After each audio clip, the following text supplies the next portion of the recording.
정죄를 받으리라. 아멘.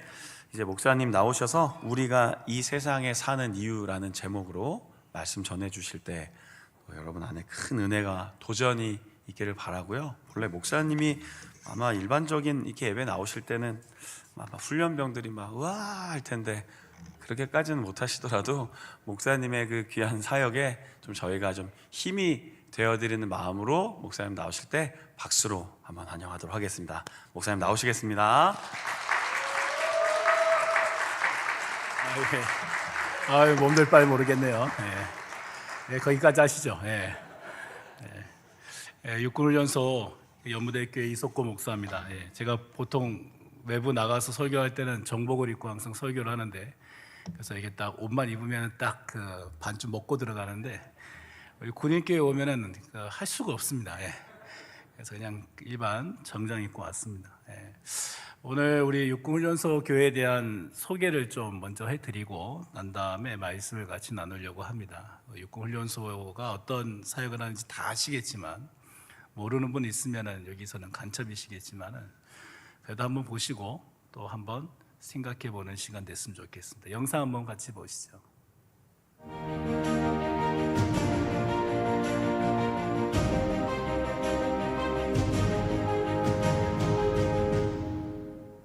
안녕하세요. 연무대 군인교회 담임 목사 이석군 목사입니다. 육군훈련소는 12만여 명의 훈련병들이 훈련받는 중요한 곳입니다. 이곳에서 매 주일 2번의 예배를 통해서 5,000명 이상의 귀한 형제들이 하나님을 만나고 하나님을 경배하는 축복의 시간을 보내고 있습니다.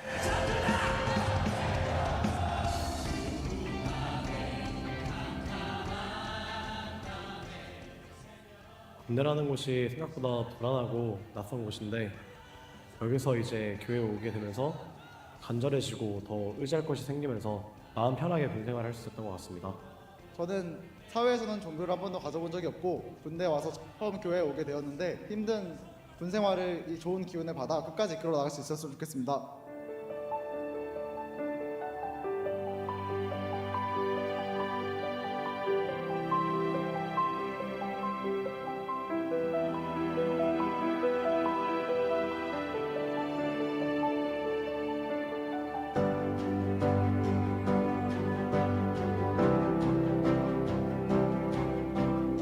사회에서는 좀처럼 간절하게 주님을 의지하지 않았었는데, 군이라는 상황에 놓이고 나니 좀 더 간절하고 주님을 의지하게 됩니다. 세례를 받은 느낌은 굉장히 벅차오르고 가슴이 깊은 곳에서부터 뜨거워지면서 성령이 충만해지는 그런 느낌이었습니다. 앞으로 자대에 가서도 많은 전우들을 그리고 동기들을 하나님의 자녀가 될 수 있도록 전도하는 그런 훈련생이 되겠습니다. 5,000여 명이 예배할 수 있는 귀한 예배당을 지어준 한국교회 너무나 감사드리고, 우리 연무대 군인교회를 통해서 정말 많은 형제들이 하나님을 만나고 이 청년의 때에 하나님께 나오는 축복의 통로가 될 수 있도록 기도해 주시고 후원해 주시기를 간절히 부탁드립니다. 감사합니다.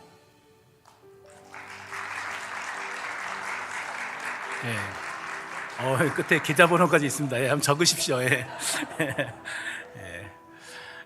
연무대 교회 제가 1년 1개월 정도 됐습니다. 그 전에 이제 3군단 기린대 교회 이제 2년 사역을 하고, 전방을 벗어나서 이제 후방으로 간 나싸가우리 하면서 가다가 훈련소로 빠져서 엄청나게 이제 그 염려를 많이 했습니다. 솔직히 이제 훈련소 연무대 교회 역사상 가장 노땅 목사가 갔습니다. 제가 역주행을 해서 갔거든요. 제 동기 목사가 저보다 이제 그 3대 이전 목사입니다. 김수교 목사라고. 그 김수교 목사는 중령 진급해서 갔고, 저는 중령 진급도 늦게 됐는데 중령 3차 보직으로 갔습니다. 그래서 그 뒤늦게 가니까 좋은 점 가운데 하나가 부대에서도 노땅 대우를 해주고, 눈에 뵈는 거 별로 없이 이게 사역을 이렇게 전념할 수가 있었습니다. 근데 이게 사역을 이렇게 하면서 이게 보니까 이게 제가 지금 염색을 옆에 좀 하긴 했지만은 요즘 저를 보는 분들이 굉장히 놀라서 하는 말씀이 이게 이제 군종 61기 우리 구성동 목사님 1년 후배인데 그 나이로 안 보인다고. 이게 어떻게 이렇게 더 어떻게 훈련소 가더니 더 쌩쌩해졌다고 막 이런 얘기를 제가 하는 얘기를 많이 듣습니다. 그래서 제가 그때마다 그런 얘기를 합니다. 훈련병들의 생기를 쪽쪽쪽 빨아먹고 있다. 실제로 이제 여러분들께서 이게 제가 훈련병들 이렇게 예배 드리는 그 장면 잠깐씩 나왔지만은 뭐 물론 이제 그때 좀 인원이 좀 많이 다릅니다. 지금 이제 자원교회가 오시는 12월 이때는 인원이 정말 적습니다. 1년 중 가장 예배 인원이 적을 때. 그래서 이번 주 같은 경우도 주일 오전에 한 1,300명, 주일 저녁에 한 1,800명 정도 왔는데 1년 중 가장 적을 때. 지금은 훈련병들이 입소 자체를 반도 안 합니다. 원래 계획되어 있는 애 한 3분의 1밖에 안 오기 때문에 예배 인원이 아주 정말 적지만은 그래도 한 3,000명 정도, 4,000명 예배 딱 드릴 때는 짜릿짜릿합니다. 짜릿짜릿하고 그 형제들이 막 뿜어대는 그 젊음의 열기가 얼마나 대단한지 몰라요.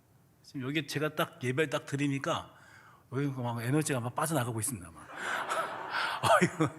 에너지 받는 게 아니라 그냥 빠져나가고 있어요. 그냥 축축 처지는 느낌. 근데 우리 훈련병들 딱 만나면 막 완전히 지금 겨울 엄청 춥잖아요. 얼마 전에 춥잖아요. 근데 애들이 본당에 딱 들어오면은 막 다 벗습니다. 런닝만 이렇게 디지털문에 런닝만 딱 입고 있어요. 완전히 골 때리는 친구들입니다. 막 하면서 막 와서 막 신랑 막 라이트 팬 흔들고 막 땀 질질 흘리면서 막 이러고 하고 있습니다. 그런 친구들과 함께 딱 있으니까 그냥 이렇게 에너지가 그냥 막 이렇게 보충되는 느낌. 그리고 월요일 되면 다시 기진맥진하는 이런 느낌 이렇게 반복해서 살고 있습니다.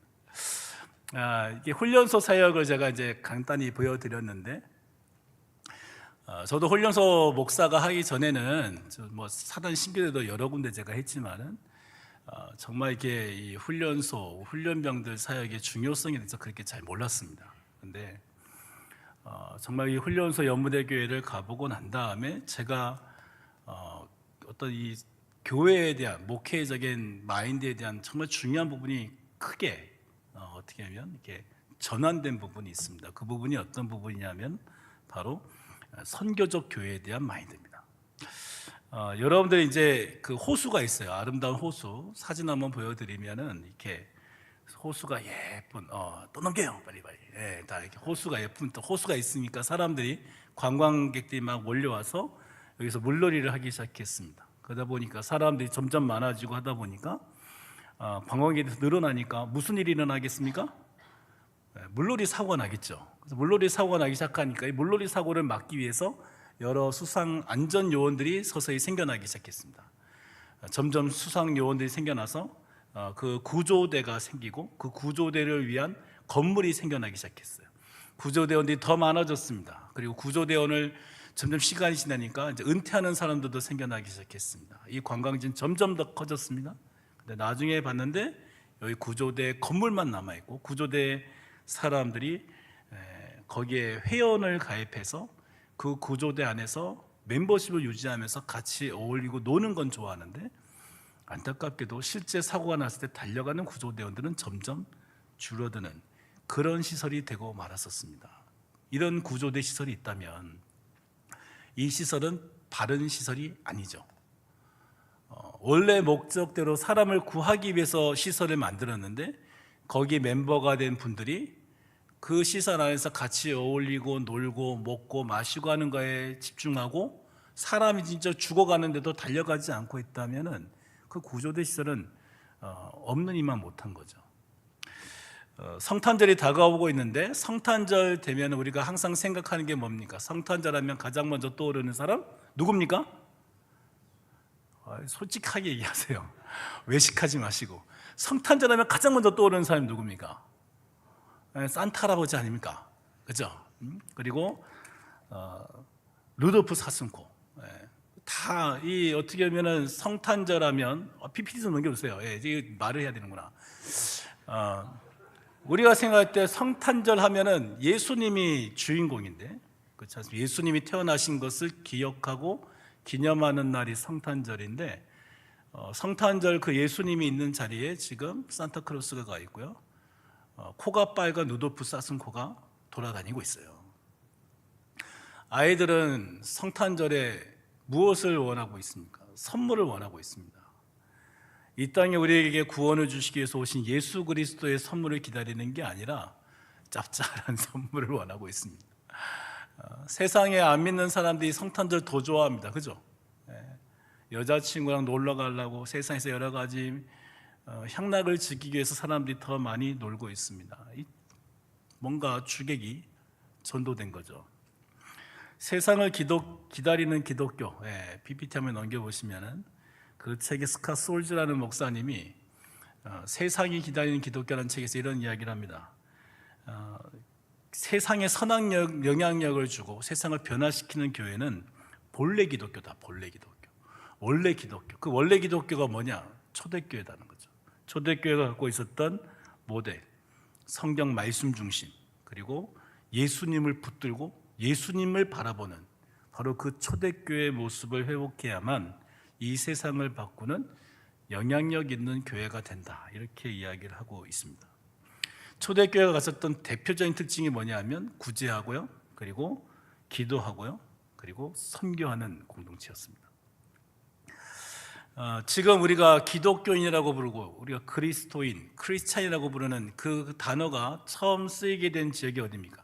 안디옥 교회잖아요. 그 안디옥 교회에 그 단어가 쓰여지게 됐을 때 사람들이 크리스찬, 기독교인이라고 부르는 이유는 작은 그리스도 또는 예수 그리스도를 닮은 사람, 이런 의미입니다. 그 안디옥에 있는 하나님을 모르는 사람들이 봤을 때 안디옥 교회 성도들의 모습은 정말 예수님을 닮은 모습이었다는 거죠. 그래서 영향력이 있었던 겁니다. 우리가 옛날에 보면 예수쟁이 막 이런 얘기 이렇게 듣고 저희 이렇게 어르신들 한참 컸지 않습니까? 그때 예수쟁이 그러면은 정말 예수를 완전히 이렇게 온전히 믿고 절대적으로 헌신하는 사람들을 약간 비아냥을 해서 얘기를 했지만은, 근데 그 예수쟁이 같이 사는 사람들은 정말 헌신적인 사람들이었습니다. 오직 예수밖에 없는 사람이었다라는 거예요. 근데 지금 우리의 모습은 어떻습니까? 과연 여러분들 한 분 한 분은 얼마나 예수님을 믿는 사람으로서 영향력을 갖고 계십니까? 우리 교회가 영향력 있는 교회로 회복되려면은 핵심은 저는 본질을 회복해야 된다라고 생각합니다. 본질. 교회의 본질이 무엇입니까? 교회는 건물이 아니죠. 에클레시아, 바로 세상 밖으로 불러냄을 받은, 구원받은 성도들의 모임 무리가 교회, 에클레시아 원어 아닙니까? 교회는 사람들입니다. 우리 사람들이 눈에 보이는 건물을 의지하는 것이 아니라 모인 사람들이 교회의 목적에 맞게 다음 PPT 나오는 것처럼 예배하고 봉사하고 교육받고 교제하고 전도하면서 함께 이렇게 교제하고 이렇게 걸어갈 때 이게 이제 공동체 이룰 때 교회라고 하는데, 문제는 이제 이 균형이 깨지고 교인들의 그 삶에서 이 방향성을 놓쳐버리는 거예요. 예배 잘 드리고 열심히 성경 공부하고 열심히 봉사하고 교제하는 건 좋은데 중요한 거는 교회가 가야 될 방향성이 어디냐라고 할 때 교회는 철저히 선교적 목표를 갖고 있다는 겁니다. 복음을 전하기 위해서 이 땅에 교회는 존재한다라는 거죠. 마가복음 1장 37절 38절 말씀해 보시면 예수님께서 이제 기적을 행하시니까 사람들이 막 이렇게 예수님을 막 쫓아오잖아요. 그러니까 이제 제자들이 사람들이 막 예수님을 찾으니까 기쁜 마음에 예수님께 이야기하지 않았겠습니까? 모든 사람이 주를 찾습니다. 막 이렇게 얘기할 때 예수님께서 역시 내가 기적을 해내니까 나를 찾는구나, 오케이 나가볼까 하면서 나가신 것이 아니라 예수님의 대답은 뭐냐면 우리가 다른 가까운 마을로 가자, 다른 마을로 가자는 겁니다. 거기서도 전도하리니 내가 이를 위하여 왔노라, 이렇게 말씀하셨어요. 예수님이 이 땅에 오셨을 때 자기가 오신 이유에 대한 분명한 목적을 아셨고 그 목적을 따라서 그 방향을 맞춰서 그대로 이렇게 가신 겁니다. 예수님이 이 땅에 오신 이유가 뭡니까? 죽기 위해서 오셨습니다. 그리고 예수님이 이 땅에 오신 이유가 뭡니까? 이 세상의 사람들에게 천국 복음을 전하기 위해서 오셨습니다. 예수님이 이 땅에서 영광 받기 오신 게 아닙니다. 사람들에게 자기 어떤 따르는 무리를 더 많이 만들려고 예수님께서 이 땅에 오셔가지고 교회를 정말 많이 지으려고 이 땅에서 사람들에게 막 높임을 받고 영광을 받고 사람들을 막 이렇게 선동하려고 오신 게 결코 아니죠. 예수님의 그 삶의 방향성은 하나님의 복음, 이 복음을 전하기 위해서 왔습니다. 그래서 사람들이 자기를 아무리 환영해 주셔도 그 자리로 가지 않았습니다. 도리어 자기를 미워하고 자기를 죽이려는 자들에게 갔어요. 거기서 때로는 욕을 먹고 때로는 핍박을 당합니다. 그럼에도 불구하고 예수님은 그 길을 갑니다. 왜? 그 방향성이 예수님이 오신 목적에 부합했기 때문에 그렇습니다. 우리가 찬양을 많이 하잖아요. 이 찬양 지으신 그대로 회복시킨 우리의 창조주 그리스도. 찬양 가사 너무 좋아서 이 찬양 많이 부르는데, 여러분 이 찬양의 가사대로 예수님은 자기가 오신 이유를 분명히 알았고 그 뜻을 이루기 위해서 사람들이 좋아하든 좋아하지 않든 상관하지 않고 그 십자가의 길을 향하여 걸어가셨습니다. 그것이 예수 그리스도 사역의 성공의 비결이라고도 할 수 있고, 예수님이 결코 흔들리지 않고 변질되지 않았던 이유 가운데 하나라고 저는 생각합니다. 우리 교회도 마찬가지고 우리의 신앙생활도 마찬가지입니다. 우리가 변질되지 않고 우리가 하나님이 기뻐하시는 믿음의 공동체로 온전히 서기 위해서 가장 중요한 게 뭐냐? 방향성이라는 거예요. 어떤 방향성? 오늘 본문 말씀 PPT 한번 넘겨보시면 바로 16장 15절 16절에 말씀하는 것처럼 예배하고 기도하고 다 중요한데 그 모든 것이 무엇을 위해 존재하느냐? 바로 이 명령을 위해서 존재하는 겁니다. 온 천하에 다니며 만민에게 복음을 전파하기 위해서, 복음 전하려고 우리가 이 땅에 사는 거다라는 거죠. 복음을 전할 이유가 없다면 우리 이 땅에서 살아갈 필요가 없습니다. 예수님을 믿고 하나님의 그 귀한 영생의 기쁨을 경험하고 이 세상에서 살 이유가 없는 거예요. 왜? 천국이 있잖아요. 더 좋은 곳 가셔야죠. 여러분 이 땅이 좋으십니까? 여러분들 지금 이렇게 열심히 여기 계신 분들 지금 보니까 거의 제가 예전에 있었을 때 분들이 거의 대부분 계시네요. 웬일이래. 제가 2017년에 떠났는데 그때 계셨던 우리 권사님들, 안수집사님, 장로들 다 계신데 여러분들이 계시는 동안에 전역하시고 아파트도 사고 차도 사고 막 해서 이 땅에서 좋은 걸 많이 어떻게 보면 이 땅에 이렇게 준비해 놓으셔가지고 이 땅에서 내가 노후를 이렇게 편안하게 잘 보내고 있다, 만족스럽다, 그렇게 생각하고 사십니까? 아니죠. 아무리 이 땅이 편안하고 이 땅의 삶이 안정적이라고 해도 천국과 비교할 수 있습니까? 제가 이번 주에 이렇게 대림절에서 저도 이제 마라나타 설교를 했는데 마라나타 주 예수여 오시옵소서. 할렐루야. 옆 사람에게 얘기해 보세요. 주 예수여 오시옵소서. 아멘? 진짜 아멘이십니까? 예수님이 왔으면 좋겠습니까? 정말로요? 여러분들이 지금 사놓은 거 지금 이용하지도 못하는데 왔으면 좋겠습니까? 여러분들이 그야말로 차를 뽑은 지 지금 며칠 되지도 않았는데 그 차를 누리지도 못했는데, 여러분들이 지금 말이야 저쪽에 말이야 세종이 좋은 아파트 딱 샀는데 그 아파트에 들어가서 일주일도 못 사는데 주인 뭐라 그러면 좋겠습니까? 근데 우리는 정말 우리가 천국이 어떤 곳인지 여러분들이 정말 이렇게 믿음으로 바라볼 수만 있다면 이 땅의 삶이 정말 아무것도 아니에요. 오늘도 딸내미가 지금 대학교 1학년이어서 이제 저한테 계속 끊임없이 지금 한참 기말고사 기간이잖아요. 레포트에 관련된 거 끊임없이 문의를 합니다. 특히 이제 신학대학교에 사회복지학과에 갔는데 선택 과목 교양 과목으로 이제 성경 관련된 걸 좀 들었나 봐요. 그래서 막 어제도 전화 오고 귀찮아 죽겠는데 막 카톡을 보면서 이게 답이 뭐냐부터 해가지고 오늘도 이렇게 얘기하다가 지금 레포트를 오늘 밤에 하나 써야 되는데 밤에 써서 저한테 보내겠대요. 저한테 검수하라고. 검수하면 제가 반은 고칩니다. 근데 제 자녀가 이게 딱 보내는데 자기가 오늘 써야 될 레포트가 전도서래요. 전도서를 한 장으로 요약하는 거래요. 그래서 전도서 아빠 무슨 내용이야?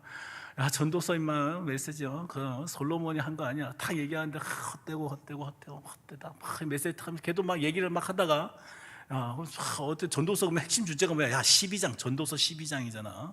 청년 때 공고한 때 이르기 전에 너희 창조주 하나님을 기억하라. 이 땅에 임마 다 솔로몬이 말이야 세상 누릴 것 다 누려보고 화려한 거 다 맛보고 말이야 해볼 거 나쁜 짓 다 해보고 난 다음에 깨달은 게 뭐냐? 헛되다 씨.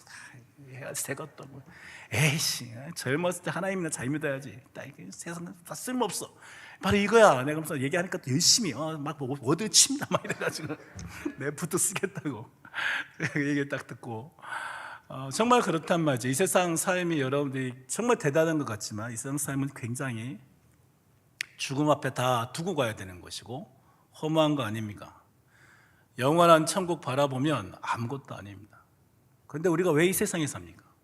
왜? 우리 삶의 방향성은 바로 이 복음을 전하기 위해서 사는 거예요.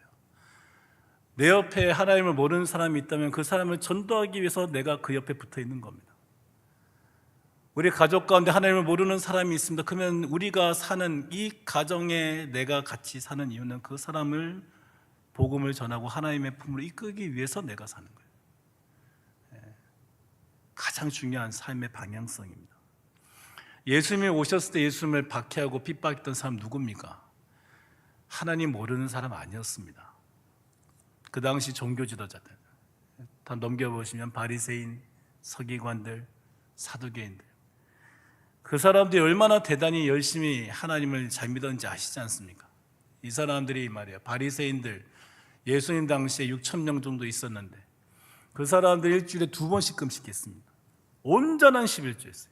심지어 추수하면은 팥뿌리 개수를 헤아려서 팥뿌리 숫자도 말이야 확실하게 11조라고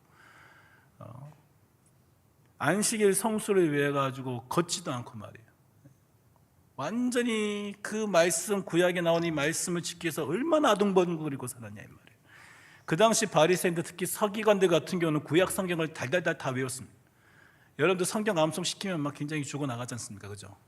여러분들 요한복음 1장만 외우라 그래도 여러분들 아마 교회 떠난다 그럴 거예요. 근데 바리새인들, 서기관들 성경 구약을 다 외웠습니다. 그랬던 사람들이 왜 예수님을 안 믿냐고요.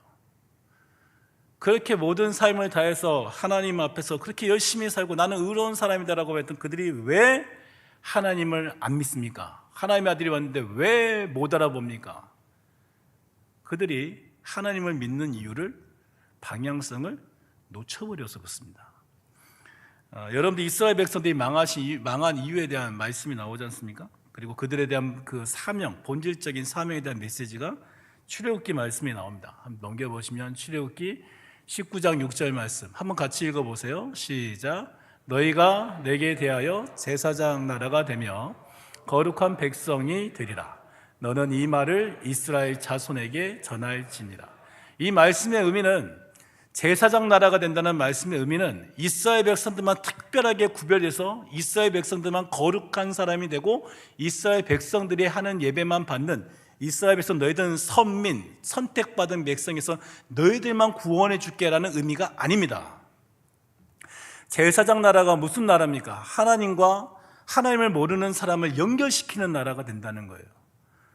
여러분들 아브라함을 향하여 하나님이 창세기 12장에 아브라함이 부름을 받을 때 하나님께서 주신 그 메시지 기억나지 않습니까? 너를 축복한 자에게 내가 축복하고 너를 저주한 자에게 내가 저주하리니 너는 복이 될지라 그랬어요. 이 말씀의 의미가 뭡니까? 아브라함이 가는 그 길에 아브라함을 바라보고 하나님을 믿게 되고 하나님께 영광 돌리고 아브라함을 잘 대해주면 하나님께서 영광받고 그 삶의 삶을 형통하게 해주겠다는 겁니다. 곧 아브라함의 삶이 선교사의 삶이라는 거예요. 아브라함을 왜 하나님이 형통하게 해줍니까? 왜 아브라함의 인생을 잘 풀리게 해줍니까? 이유는 무엇입니까? 다른 게 아닙니다. 아브라함을 통해서 하나님의 살아계심을 드러내기 위해서입니다. 이스라엘 백성들 왜 선택하셨습니까? 이스라엘 백성들 선택한 이유는 이스라엘 백성들 통해 가지고 주변에 하나님을 모르는 그 수많은 나라들, 가나안 땅에 그 당시 하나님을 모르던 이 우상 숭배하던 그 수많은 민족들을 하나님이 왜 공격하고 그 땅을 차지하라 그랬습니까? 그 땅에 들어가서 하나님의 백성을 이루고 그 주변에 하나님을 모르는 수많은 민족들에게 하나님의 살아계심을 증거하고 드러내고 그들이 하나님께 돌아오게 만들려고 하나님은 이스라엘 백성을 선택하신 거예요. 그게 제사장 나라라고요. 그런데 이스라엘 백성들이 그 사명을 잊어버린 거 아닙니까? 어떻게 잊어버립니까? 요나서 말씀에 나오는 것처럼 저 이방 백성들, 니느웨 백성들은 하나님 말씀을 들을 자격도 없어. 그래서 안 가는 거예요. 하나님을 모르는 이방인들은 상종도 하지 않는 거예요. 지금도 유대인들이 그런 가치관을 갖잖아요. 우리 이 거룩한 것을 말이에요. 저 어떻게 이방인 저 더러운 것들 어떻게 줄 수 있느냐? 줄 수 없다. 그런 가치관으로 사니까 폐쇄적인 공동체가 돼서 망하는 겁니다. 그 당시 유대인들이 그랬던 거예요. 바리새인들도 그랬던 거예요. 나만 하나님 앞에 의롭고 나만 하나님 앞에 축복받은 인생이야. 저 죄인들, 저 세리들, 저 하나님을 모르는 무식한 놈들, 너희들은 지옥의 땔감이야. 그렇게 생각하고 스스로만 의롭게 생각하니까 결국 예수 그리스도가 왔을 때 깨닫질 못하는 거예요. 예수님이 뭐라 그러셨어요? 나는 의인을 부르러 온 것이 아니라 죄인을 불러 회개하기 위해서 왔다 그랬잖아요. 병든 자라야 의원이 필요하듯이 예수님 앞에서는 죄인입니다. 나를 낮추는 자가 예수님이 필요하거든요. 예수님의 복음을 들을 준비가 되어 있어야 되는데 그들은 예수님의 복음을 들을 준비가 되어 있지 않았습니다. 왜 그렇습니까? 그들의 마음이 본질에서 벗어났어요. 왜 예수님을 믿고 왜 하나님을 믿어야 되는지에 대해서 잊어버렸기 때문에 그렇습니다. 그래서 이스라엘 백성들이 멸망한 겁니다. 열왕기서의 말씀을 보시면 열왕기하에 그 이스라엘 백성들을 멸망시킨 이유가 나오는데 그 멸망시키는 이유는 그들이 이 본질적인 사명을 잊어버렸기 때문에 그래요. 하나님의 이 놀라운 사랑을 전해야 되는데 하나님을 모르는 백성들이 전하고 하나님의 살아계심을 나타내야 되는데 그러지 않고 자꾸 우상 숭배하고 하나님을 모르는 헛된 신화 또 쫓아가고 이 세상의 명예 쾌락에 취해서 자기 마음대로 살아가니까 하나님이 멸망시킨 거다 이 말이죠.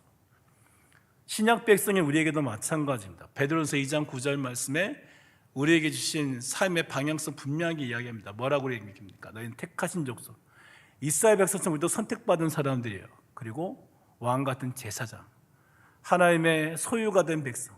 그래서 결론을 설명해 주지 않습니까? 이해를 하도 못하니까 베드로가 뭐라고 설명해 줍니까? 이는 너희를 어두운 데서 불러내어 그의 기이한 빛에 드러나게 하신 이의 아름다운 덕을 선포하게 하려 하시며 복음 전하게 하려고 우리를 불렀다라는 겁니다. 이 말씀은 베드로가 만들어낸 게 아니라 이미 예수님께서 사복음서 모든 말씀 끝부분에 하셨던 예수님의 마지막 위임 명령, 그레이트 커미션이라고 그러지 않습니까? 마지막 위임 명령이 뭡니까? 모든 족속, 모든 사람들에게 복음을 전파하라. 그 말씀을 그대로 우리에게 설명해 주는 거예요. 우리가 이 땅에 사는 이유는 우리의 삶의 방향성은 선교에 있는 겁니다. 복음을 전하지 않는 교회는 죽은 교회가 되는 거예요. 복음을 전하지 않는 성도들은 신앙이 시들어가는 거예요. 여러분들이 다른 거 솔직히 여러 가지 노력을 하겠지만 신앙을 지키기 위해서 가장 좋은 방법은 복음 전하면 됩니다. 여러분들이 만난 예수 그리스도의 그 사랑을 전해보세요. 그러면 안에서부터 계속해서 성령의 기쁨과 감사가 물밀듯이 올라옵니다. 목사들이 타락 안 하는 거 여러분들이 정말 이렇게 보면은 목사님들이 타락 안 하기를 위해서 기도하실 텐데 목사님들이 바른 메시지 전하게 하는 가장 좋은 방법이 뭔지 아십니까? 복음을 전하는 메시지 전하면 됩니다. 복음의 메시지에 딱 이게 말씀에 딱 서서 복음을 전하면 결코 타락하지 않습니다. 성경 말씀을 보고 원어적으로 이 메시지는 이런 것이고 사본에 의하면 이런 것이고 저런 것이고 그럼 거의 망해요. 저도 공부 열심히 했지만은 공부를 한다 그래서 믿음이 좋아지는 거 아니잖아요. 복음을 전해야 믿음이 좋아집니다. 아멘 안 하시네. 여태까지 실컷 얘기했는데 복음을 전해야 믿음이 좋아집니다. 우리 신앙의 건강을 회복하는 방법은 선교하는 거예요. 끊임없이 복음을 전해야 되는 겁니다. 그래서 사도 바울이 디모데에게 때를 얻든지 못 얻든지 하나님 말씀을 전하라고 말씀했던 겁니다. 여러분들이 잘 아시는 호주 시드니 조지가의 그 노인 이야기 잘 아시잖아요. 프랭크 아스제너. 이분의 영상도 제가 예전에도 이렇게 보여드리고 있었는데 이분이 퇴역한 해군 군인으로서 평생을 어떻게 보면은 시간이 날 때마다 이 시드니 조지가 가가지고 계속 전도지 나눴습니다. 이분의 전도 문구는 정말 간단했습니다. 다음 PPT에 나오는 것처럼 Excuse me, sir. Are you saved? 선생님 구원 받으셨습니까? 만약 오늘 당신이 죽는다면 천국 갈 수 있습니까? 그리고 그냥 전도지 줬어요. 뭔가 전도법을 훈련 받아가지고 유리하게 예수 그리스도의 어떻게 보면은 필요성에 대해서 창조 이후의 세상이 말이야 죄가 말이야 로마서 3장 23절 말씀처럼 모든 사람이 죄를 지었으면 없어요. 심플합니다. 구원 받으셨습니까? 오늘 밤에 죽으시면 천국 갈 수 있으십니까? 그러면서 전도지 줬대요. 이 말을 듣고 그 앞에서 내가 천국을 못 갈 것 같습니다. 내가 예수님 믿을게요. 그랬던 사람이 있겠습니까? 없겠습니까? 없었어요. 아무도 없었어요. 아무도. 이분이 그래서 죽기 전에 후회를 하잖아요. 죽음을 앞두고 나는 정말 내가 한 거 다 헛방이었다. 그래서 막 마음가대 막 굉장히 자책감을 가지고 자괴감을 가지고 이제 죽음을 앞두고 있었는데 놀라운 것은 이분이 전한 그 전도지, 이분이 전한 그 어떻게 보면 이 말을 듣고 마음에 계속 걸려서 자기 고향에 돌아와서 거기서 교회를 나가게 되고 거기서 예수를 믿게 되고 심지어는 해외에서 파견 와서 시드니에 왔던 사람들, 놀러 왔던 사람들이 거기서 이 사람의 전도지 듣고 전도지 보다가 예수님 믿게 된 사람이 수만 명이었다라는 겁니다. 그게 나중에 알려져서 이 제너라는 분에게 다시 이야기가 들어갔을 때 얼마나 놀라운 하나님의 역사를 보게 되는지 모릅니다. 군선교도 그렇습니다. 솔직히 우리 훈련소에서 제가 올해 세례 준 사람이 3만 명이 조금 넘습니다. 올해 세례 준 사람이. 그리고 사회에서 세례 받고 온 애들이 한 2,3천 명 됩니다. 4만 한 2,3천 명 정도. 지금 올해 원래 목표했던 인원에 조금 더 이렇게 늘어서 한 4만 한 3, 4천 명 정도 세례를 받고 또는 사회에서 세례 받은 친구들이 될 것 같아요. 육군훈련소에 들어온 친구들이 12만 명이 목표인데 12만 명이 안 됩니다. 한 10만 명 조금 넘을 것 같습니다. 결국 따져보면은 40%가 넘습니다. 여러분 이거 말도 안 되는 숫자입니다. 우리나라 20대 청년들이 종교를 갖고 있는 숫자가 19%라는 통계가 있어요. 근데 이건 종교를 갖고 있다. 기천불, 원, 하는 잡단, 이단까지 포함해서 종교 갖고 있는 게 19%. 근데 그 중에 기독교인, 특히 남자 청년들은 몇 프로 되겠습니까? 5%도 안 될 겁니다.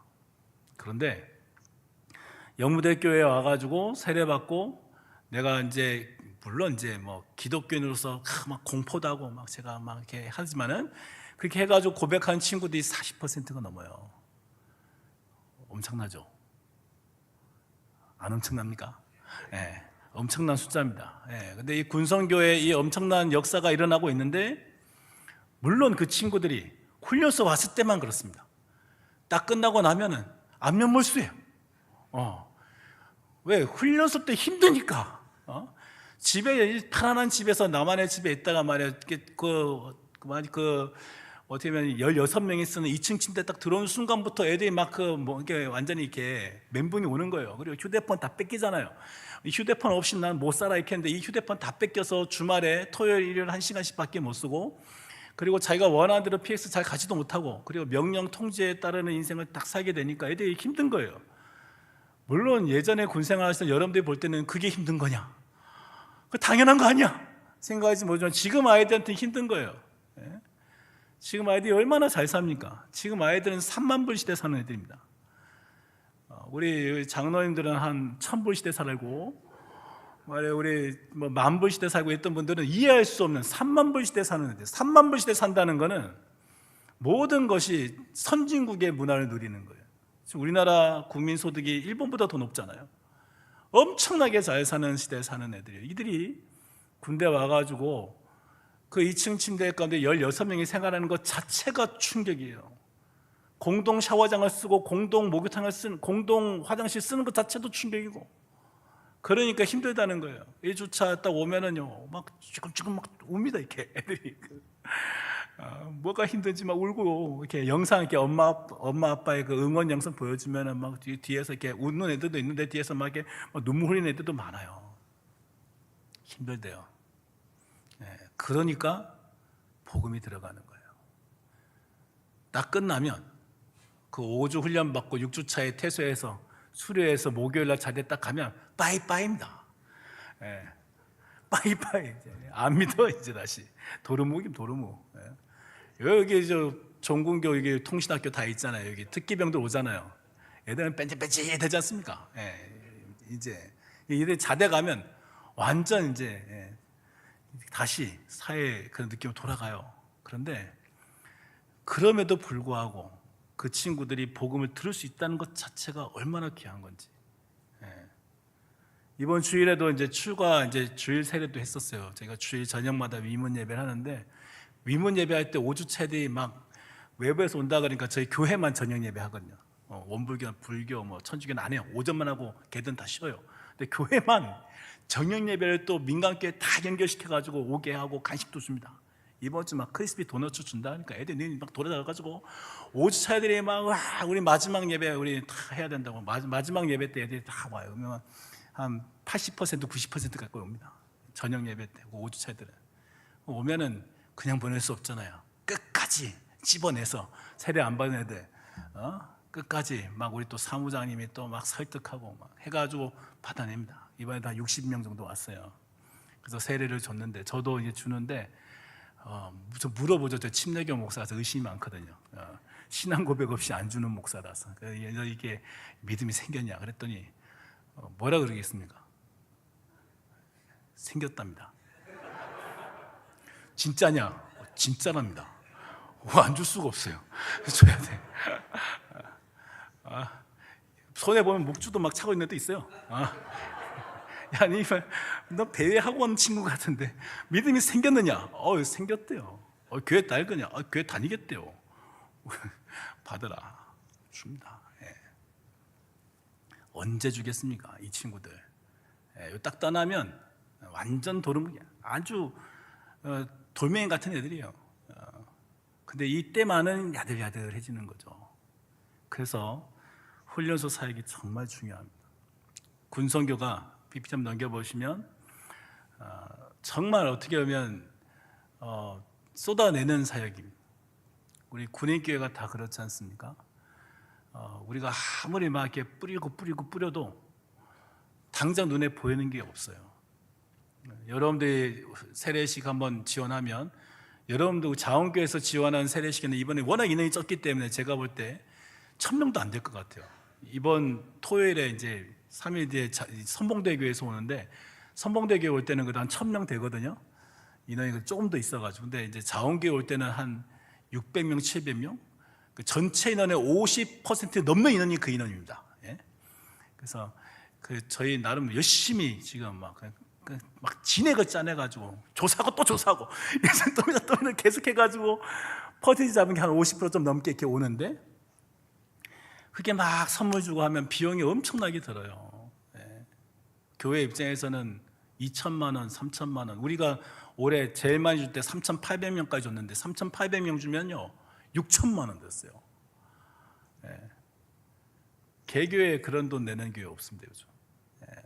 교회마다 다 어렵고 힘들다 그래서 군성교 안 해요. 민간 교회들도요 다 문 걸어 잠그고 있습니다. 그래서 저 자원교회까지 손 내민 거 아니에요. 선봉대교회 손 내밀고 국군중앙교회 손 내밀고 본북교회 손 내밀고 지금 민간 교회들 대형 교회들도 이제 막 세례식 못 하겠다고 돈 많이 드는 거 못 하겠다고 그렇게 얘기하고 있어요. 근데 여러분 당장 우리 교회 교인 성도가 느는 것도 아니고 이 침례식 세례식 해봤자 우리 교인들 뭐 숫자가 늘어나는 것도 아닌 것 같고 이거 우리가 꼭 해야 됩니까? 라고 생각할지 모르겠지만 이 사역을 하는 것 자체가 얼마나 귀한지 모릅니다. 잠재적 신자예요. 일단 세례를 받은 친구들이 그들의 마음 가운데 신앙 고백을 시키고 하나님을 믿으라고 사회에서는 전하지도 못하는데 군대 오면 그래도 전할 수라도 있잖아요. 위문 예배를 통해서 하나님을 만나고 그 친구들 가운데 힘들었으니까 그래도 하나님이 내가 사격하는데 한 발 더 맞추고 말이야 합격한 것에 의해서 막 간증문했어요. 기도했더니 합격한 것 같다고. 정말 쪼잔한 친구들 많습니다. 이게 믿음이야 이런 친구들. 행군하는데 끝까지 포기하고 싶었는데 예수님의 십자가가 생각해서 끝까지 행군할 수 있었습니다. 20km밖에 안 가는데 그것도 행군이야. 근데 그 친구들한테 그게 엄청난 고난이거든요. 인생 최대 위기예요. 최대 위기. 그렇기 때문에 하나님을 그들이 만나는 겁니다. 정말 보잘것없어 보일지 몰라도 정말 귀한 거예요. 우리 자원교회가, 우리 여무대교회, 정말 우리 자원교회는 우리 육군훈련소의 어머니 교회입니다. 할렐루야. 아멘? 안 그래 아닙니까? 우리 그러면 뭐 육군훈련소 이제 뭐 교육사 탈퇴 시킵니까 그냥? 교육사 예하 육군훈련소잖아요. 교육사령부는 우리 자원교회는 우리 여무대 군인교회 어머니 교회, 아버지 교회라고 할까요? 좀 이렇게 어머니면은 말이에요. 그렇게 하면 안 되죠. 참. 말 안 들어도 말이에요. 밥 다 해주고 말이에요. 용돈 팍팍 주고 이게 엄마 아니에요? 예. 여러분 이렇게 사시면 안 됩니다. 우리 참 자원교회에서 우리 염대교회를 매달 이렇게 후원해 주시고 도와주시기 너무 감사한데 이왕 도와주시면 좀 더 써주세요. 그래서 제가 아까도 우리 담임 목사님과 얘기를 드렸는데 내년에는 우리 세례식이 24번이에요. 토요일에. 토요일에 24번. 24주 동안 토요일에 우리 교회 성도들은 놀러를 못 갑니다. 1년에 절반 놀러를 못 가요. 뭐 경조사 있고 이거 하면은 뭐 가는 날이 없어요.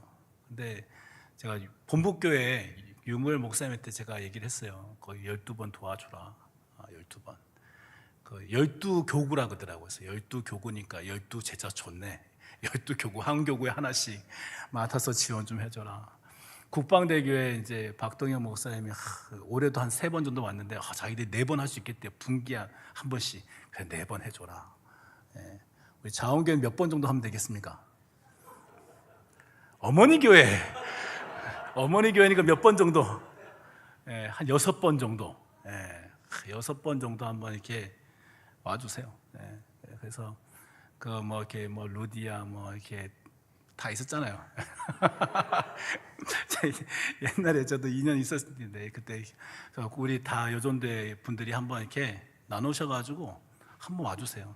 그래서 오셔가지고 같이 우리 이렇게 통제하고 선물 나눠주고 우리 성도들이 섬기는 걸 같이 좀 도와주시면 6번만 도와주시면 그러면 제가 볼 때 부상한 학교에서 한 또 2번 도와주고 그다음 뭐 제가 다 콜 이러면 이제 저도 짬밥이 좀 되다 보니까 밑에 후배들은 좀 발받고 있습니다만 우리 자원교사 6번만 도와주시면 그러면 제가 볼 때 거의 찰 것 같습니다. 그래서 내년에 저희 훈련소 사역에 정말 이 오시면 전 정말 그때 우리 자원교회에서 저녁 예배 때 위문 때 한번 오셨었거든요. 그 청소년들하고 한번 왔다 가면 막 진짜 이게 그냥 다 감동받고 갑니다.